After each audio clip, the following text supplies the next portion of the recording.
Praise God. Hallelujah.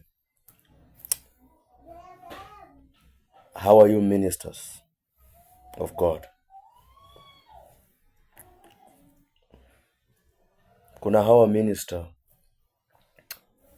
ambao wasipoongoza kwa kuimba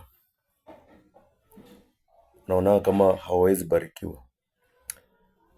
Let me tell you, be humble. Si lazima uongoze ndio ubarikiwa, hapana. Hata pale kwa backup unabarikiwa tu. Mtu asikudanganye. Na ukitaka kuenda mbali, acha kimbele mbele. Na kama umewekwa kama leader, support others. Lift them. Acha kusema unajifanyia kazi. Wasaidie pia wakaweze kuinuka kwenda kiwango kingine. Nasema kwamba hata kwa backup Mungu atakutembelea.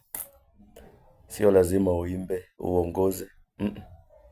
Hata kwa backup, hata ukikaa mwaka mzima kwa backup, Mungu atakutembelea pale na utabarikiwa. Be blessed.